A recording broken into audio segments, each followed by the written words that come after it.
Welcome back to Pops and Pylons. Let's play some more Slay the Spire with the new class, the Defect. I just finished one run. Well, finished as in I got murdered in it. This is the first time watching Slay the Spire. This is a roguelike deck building card game, and we're playing as the newest release class. It's still in early access.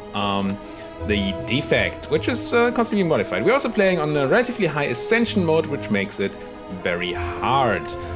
So expect me to die a lot. Do I want another try? Yes. Since we did go through the first boss, we do get a bonus here for starting. We could choose a card to obtain, which is not great because it tends to be common cards, basically what you get after every normal fight. And we could gain 3 random potions, which is okay. Lose 50% of our current HP and gain some max HP. So we would lose, what's that, 34 and gain 14. So we'd lose 20 HP to have 14 more max HP. That's scary and not great. Or we could lose our starting relic, which channels a lightning orb at every beginning of combat and gain a random boss relic. Let's go for that. Let's see what we get. Sozu. Gain 1 energy at the start of each turn. You can no longer obtain potions. I like Sozu a lot. Getting extra energy is great. I'm not sure what that means for this run. Not having potions is interesting, and not having our starting relic of course means that we don't get that free lightning orb every fight. Now what's a good way to go here? Still, I kind of want to avoid elites because they're super scary at the moment, and I don't have a deck yet. If I have an actual deck, I might just fight the elites, but without actual cards, and we didn't get any card there either. No, we could go this way, grab a shop, campfire, another campfire, grab another shop if we want to, but rather go here, get another campfire, and then go here. Yeah, that seems good. A lot of question mark, a lot of campfires, and no elites. I like it. I'm not grabbing the first shop because we don't have money for 2 shops anyway.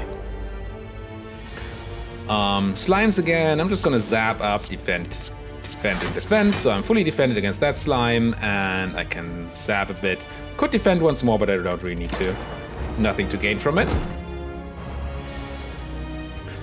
Now I think I dual cast, see where the random damage lands. Oh, that was terrible. But I couldn't have done, I could have just quadruple striked, I guess. I didn't realize that I was weakened once again, so I'm not actually able to kill the slime. Guess we go for the big guy instead then. Put him to 1. Take 6 damage that we didn't need to take. I really should have played that better.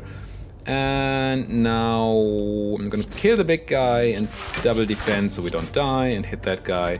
Well, die, don't take damage. Let them hit us, and then finally get to kill you. Bam. Add a card to our deck.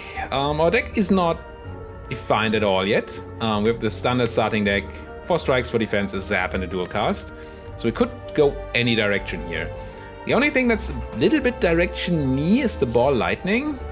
I'm not a huge fan of ball lightning. It's a strike that also gives you a lightning orb, which is okay. Not great.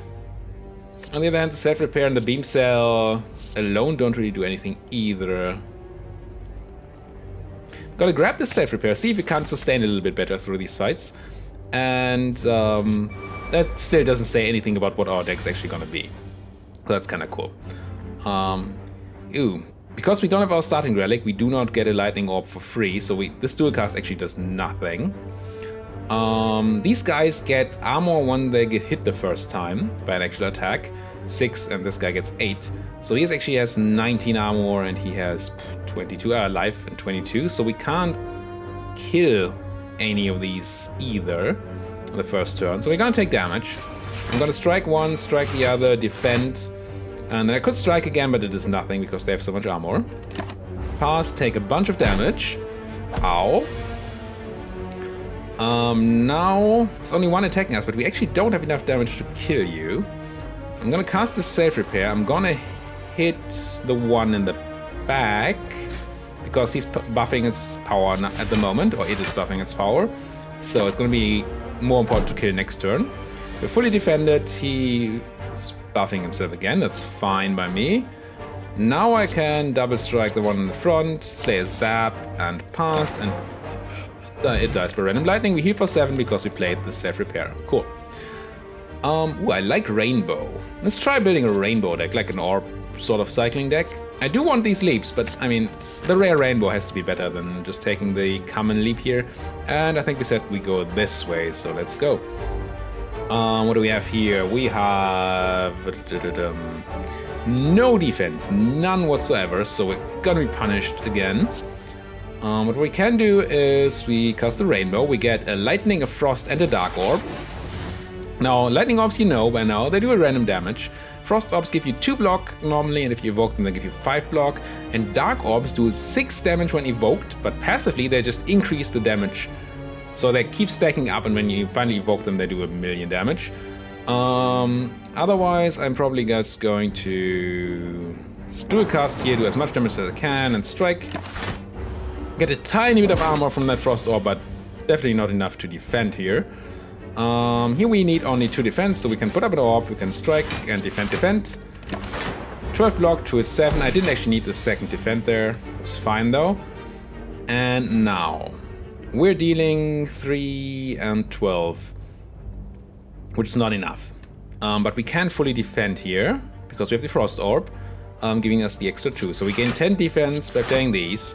Play the self-repair so we heal at end of combat and get 1 strike in for a tiny bit of damage. And our zap can also do some damage.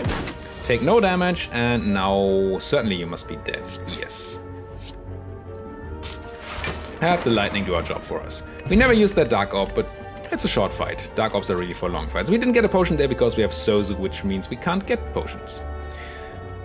Now, if we want sort of a system when we keep channeling orbs, we want a lot of orbs, so because whenever an orb is pushed out in the front, so you make new orbs and you don't have room for them, they push out the frontmost orb and evoke it immediately. And this upgrades to channel 2 dark, so it's gonna help us push a lot of orbs to the front once we upgrade it, which is cool. Gather gold, gain 75 gold, lose 11 HP, yep. Got the shop right afterwards, very nice. Anything cool here? Fission is very interesting to me. It's not that I have had a lot of success with fission decks, but evoking all dark orbs that you have sounds very interesting. If you just keep stacking up orbs and then just fission and murderize everybody, that seems cool. Also, math-wise, this is 21, 22, 4. This, I think we can exactly afford removing a card and buying fission. And I'm right. Math on screen, and I did it correctly. Wow. Remove a strike because strikes are bad, and leave. All out of money. Let's go, and I could rest here, but I really want to upgrade things. And could upgrade the rainbow, which makes it not exhaust. So right now, after we cast rainbow the first time, it's gone. Could change it to not be gone, but I think I'm gonna upgrade darkness first, so we get 2 dark orbs instead of 1 immediately. What does fission do again? What becomes cheaper? It's also very interesting, but I think I'm gonna go for the bigger effect. Because we have the extra energy, we can probably afford that. Could get 175 gold, but become cursed with doubt, which is clogs up our deck, it's unplayable, and we gain 1 weak at end of return. Weak is not very problematic for us, it just reduces attack damage, but it doesn't really seem worth it. No, it just means that we're then gonna have to spend 100 gold at the next shop to remove it, so we have a net gain of 75 gold, but we also lose the chance to remove something. Let's disagree here and leave. Next campfire, let's upgrade the thing again, and I think we do go for that. Huh. Let's go for the rainbow. So we can cast it more often in longer fights. And then we go this way, grab another campfire, avoid all elites on this floor. We get the tiny chest, gain 30 gold, you are 10% more likely to find treasure in question mark rooms. So in these kinds of rooms, we are more likely to find treasure. Whoa, they are all attacking us on the first turn, that is very painful. We're gonna use all the defense we have, because we have basically no offense here. I'm gonna cast darkness to get 2 of these dark orbs to start channeling. Then the question is, do I cast self-repair? I think I do. Could have struck one. done some damage, but we do want the self-repair down to get our 7 life back at the end of the fight, and we don't know how long this fight is gonna last. Now, I think I'm gonna zap here. And then Rainbow. Kill 2 of them. Bit lucky, but not super lucky, because Dark Orbs always hit the target with the least HP. So we knew we would kill the 12 health one. And then what we can do here is fission and kill him. Because we're evoking all our orbs, and he's dead. Nice. No potion for us. Streamline. Failed us last time. Not gonna pick it this time. Do we want Barrage? 4 damage for each channeled orb. We're gonna have a lot of channeled orbs. It's probably gonna be good. It upgrades to 6 damage too, which is nice. Find some potions. Ha ha ha, funny. Look, potions, but we don't get any of them.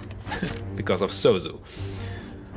Another campfire. I don't think there's anything dangerous ahead. No, not really. So let's go and smith again and upgrade. I think the Barrage, because it does 50% more damage then. It's a pretty nice gain for a single upgrade. Let's go for this one fight. These guys have the specialty that if they die, one of them dies, it makes me vulnerable, so the other one hits harder. But it's gonna be okay, I think. Let's cast the self-repair. Let's I think fully defend and hit the guy that's buffing himself. Could have done some more damage at cost of 1 life there, but I have hopes that we can just nuke him. Can we? Barrage is gonna deal 18. And Darkness. I mean, I can definitely kill him by doing the following, by casting Darkness, Zap, Barrage. It's a bit of overkill, but I mean, at least we got to kill some guy. And do some damage to that guy. And hopefully find a way to kill him now. Fission is gonna deal 12 and 8, that's 20, he's dead. How? 17 gold, and what do we get? Capacitor, which gives us more orb slots. That's interesting. I'm not sure we want more orb slots. But since we have Barrage, it's probably good to have. Could also go for the Conserved Battery, which just gives us some block. And last time we just died. Let's get the Capacitor, I think. Now, remove a card from our deck, lose some HP. Yes, continue, remove a strike. And I'm gonna upgrade here again, because this boss, as the first attack that does more damage, the more life you have. So really healing for him doesn't do much. So let's smith. And it's either the Capacitor, which gives us 2 more orb slots, or the Fission, which makes it cheaper. Let's go for the more orb slots. Seems interesting to me. And let's go and fight this boss. Now, the Hexagos. He does... Next turn he's going to do a big attack. And then the turns after he's going to do very, very little, and then he's going to charge up for a big attack slowly charge up for that big attack again. I'm going to cast the Darkness here. I'm not going to Fission right now, because it will only do 12 damage and get rid of our orbs, which I don't like. I'm going to do my 6 damage here, or my 12 damage and a strike. No need to defend, and pass. Now, you see he does a big attack for, what's that, 24 damage, which is obviously a lot, but if we had more life, it would be more. So I'm okay with it. What am I gonna cast here? I do want to cast the Rainbow and the Capacitor, probably. Let's get a lot of orbs out there. Yeah, no need to cast Self-Repair really, other than to get it out of our deck. Not sure we should Capacitor here, but I am going to. And Zap to get rid of an orb. We get 2 armor from our Frost Orb and get hit for 1,000,000. So that's painful, but see, now the attacks are a lot less scary. Do some damage to him with dual cast, strike, and then fully defend. And he's gonna put some burn cards into our deck, which, other than being annoying to draw, also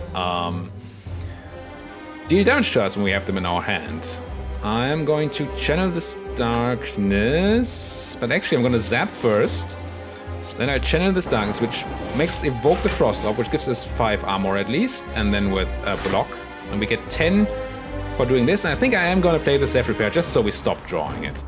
This fight is long enough that it's going to annoy us more. Take 2 damage here, it's acceptable. Not great, of course. Now here we could do a lot of damage, and I think we want to. I do want to barrage him for a bunch. And then I have the option of fissioning or rainbowing. Fissioning does a ton of damage here. Because it evokes all these things, so that's 8 damage from each of these, so that's 40, 64 damage. But then we have no orbs left. Or we rainbow, do a little less damage, but we do get to fully defend and have some orbs still around. I think that's better here. Let's do this. Do some damage, defend up. With the Frost Orb, we are fully defended. And getting the burn to our deck. He's buffing up this turn, so we don't have to worry about defense. Unfortunately, we don't have a lot of offense around either. So what I'm going to do is create some new Dark Orbs, channel the front ones. I should have... No, it doesn't matter. I'm going to zap, do some more damage, defend. Didn't really need to, but we did want some defense against that burden in our hand, so it's fine. Now, unfortunately, we can't channel these orbs at the moment with our hand. So what I'm going to do is I'm going to dual cast this Frost Orb for 10 block. And we need 16. I think we're going to be happy with 15, so I'm going to strike... Actually, that's stupid because he has so much armor. No, it's not. We do some damage at least. Now we take a damage, but at least we dealt some damage too. And hopefully we get a way to just murderize him here, and that looks good. We can go zap into Rainbow, pushes out the front 2 orbs and kills him. Nice.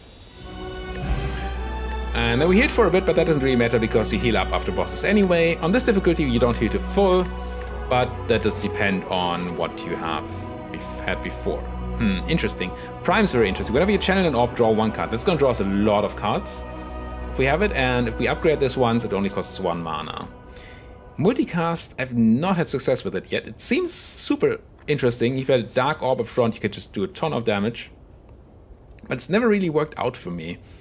It's an X spell, so you can spend all your remaining energy on it. And that tends to be annoying. I'm going to take Prime. Let's see if that works out for us. And we can choose a Relic.